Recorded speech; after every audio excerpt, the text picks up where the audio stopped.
2వ అధ్యాయం 3వ శ్లోకం. ఏమంటే అంటే జనక మహారాజు చెప్తున్నాడు, ఓ గురుదేవ, ఓ మునీంద్ర, నా వాస్తవ స్వరూపం ఇది. అంటే నేను బాహ్య వెలుగే వెలుగు అనుకున్నా, అసలైన వెలుగు నా మనోప్రకాశం. నా మనసు ఉంటేనే దేహం ఉంది, నా మనసు ఉంటేనే ఈయనున్నాడు, నా మనసు లేకపోతే ఏమి లేవు. కాబట్టి అసలైన ప్రకాశం నా మనోప్రకాశం. కానీ నా మనసుకి ఆ ప్రకాశం నా ఆత్మ చైతన్య స్థితి నుంచి వస్తుంది అని చాలా బ్రహ్మాండంగా చెప్పిన తర్వాత నా వాస్తవ స్వరూపం ఇది. అంటే క్రిందటి శ్లోకంలో నా మనోప్రకాశంతోనే ఈ దేహము, నా మనోప్రకాశంతోనే ఈ జగత్తు, నా మనోప్రకాశంతోనే ఈ దృశ్యము అనుభూతి పొంది తెలుసుకుంటున్నా అని చెప్పాడు కదా. ఇక్కడ నా వాస్తవ స్వరూపం ఇప్పుడు నేను చెప్తున్నా. ఇప్పుడు నేనేం తెలుసుకున్నానయ్యా అంటే, నా వాస్తవ స్వరూపం సాక్షి స్వరూపం. బాహ్య ప్రపంచానికి, మనోదేహాలకి అతీతంగా ఉండి నా మనోదేహాల్ని గమనించే స్థితి, అది నా స్వరూప స్థితి అన్నారు జనక మహారాజుల వారు. అంటే ఏం చెప్తున్నాడు,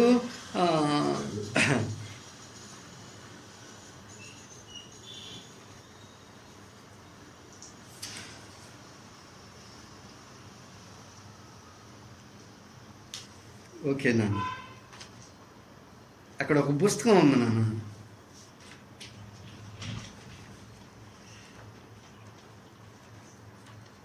ఓకే, ఏం పర్వాలేదు, అట్టి పెట్టేసింది. ఏమంటే ఇక్కడ నా వాస్తవ స్వరూపం ఏంటి అనేది తెలుసుకుంటున్నాడు. నేనెవరిని అని ప్రతి క్షణం పరిశీలించుకుంటూ ఉండాలి. నేనెవరిని అనేది మనకి ఎలా తెలుస్తుంది అంటే, గమనించబడేదేది కూడా నీవు కాదు. గమనించబడేదేది కూడా నీవు కాదు. బాహ్యంలో ఉన్న వస్తు విషయాలు గమనించబడుతున్నాయి, గమనించబడేదేది కూడా నువ్వు కాదు. అంటే నువ్వు ఆ స్వరూపం కాదు. బాహ్యంలో ఉన్న వస్తు విషయాలన్నీ గమనించబడుతున్నాయి.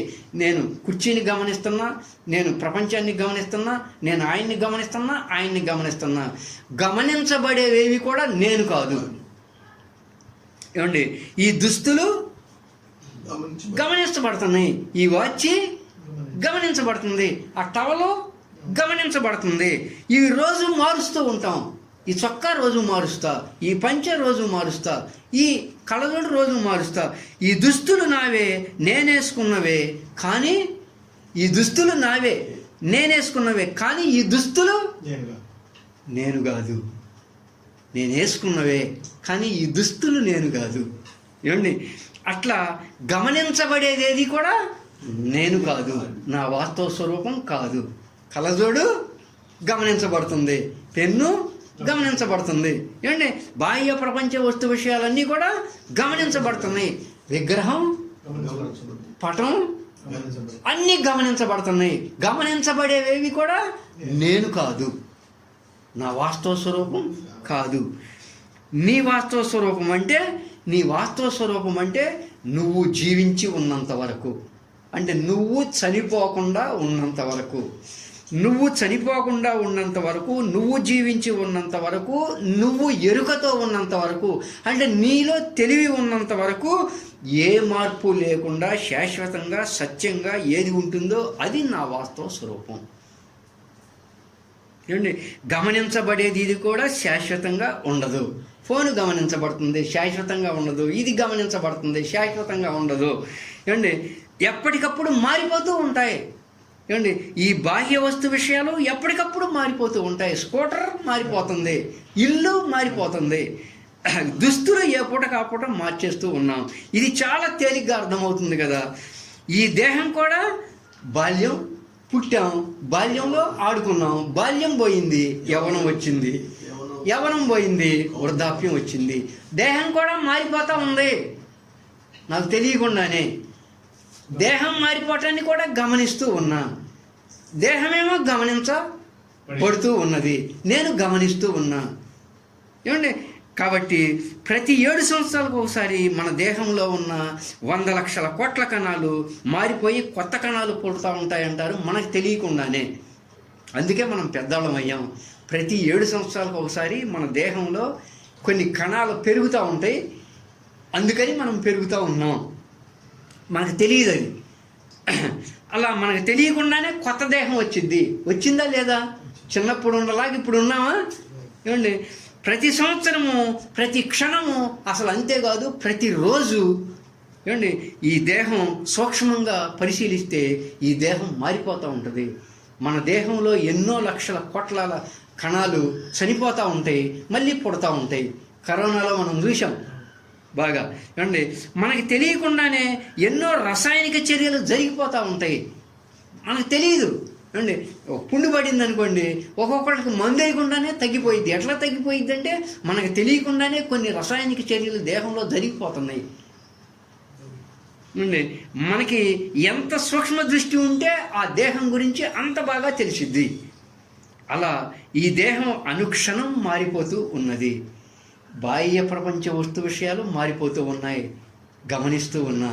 ఈ దేహం మారిపోతూ ఉంది, గమనిస్తూ ఉన్నా. గమనించబడేదేది నా వాస్తవ స్వరూపం కాదు.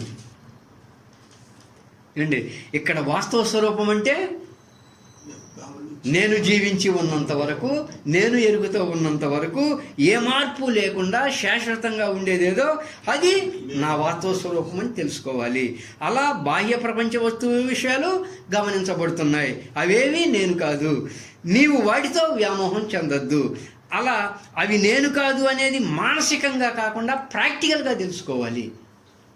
మానసికంగా బాహ్య ప్రపంచ వస్తు విషయాలు నేను కాదు, ఈ దేహం నేను కాదు అని అనుకోవడం కాదు, ప్రాక్టికల్ అనుభవపూర్వకంగా తెలుసుకోవాలి. ఈ దేహం నిత్యం గమనించబడేది, ఇది నీ వాస్తవ స్వరూపం కాదు. నీవు ఈ దేహంతో వ్యామోహం చెందొద్దు. మూడోది మనస్సు.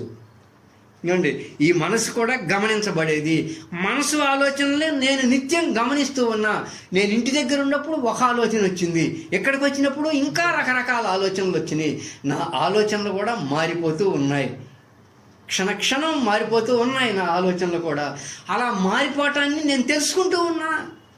గమనించడం అంటే అదే, నేను చూస్తూ ఉన్నా, నేను తెలుసుకుంటూ ఉన్నా. మనసు ఆలోచనలు కూడా మేఘాల్లాగా వచ్చి వెళ్ళిపోతూ ఉన్నాయి. ఏమండి, అలా ఈ మనసు ఆలోచనలు కూడా గమనించబడేవి. గమనించబడే మనసు కూడా నీ వాస్తవ స్వరూపం కాదు. అందుకని నువ్వు మనసు ఆలోచనలతోనూ తాదాత్మ్యం చెందవద్దు. నువ్వు ఎవరు అంటే నువ్వు గమనించేవాడివి. గమనించేవాడివి అంటే నువ్వు నీ మనసు ఆలోచనలను గమనిస్తున్నావు, నువ్వు నీ దేహంలో మార్పుల్ని గమనిస్తున్నావు, బాహ్య ప్రపంచ వస్తు విషయాల్ని, ఈ మాయా ప్రపంచాన్ని గమనిస్తూ ఉన్నావు.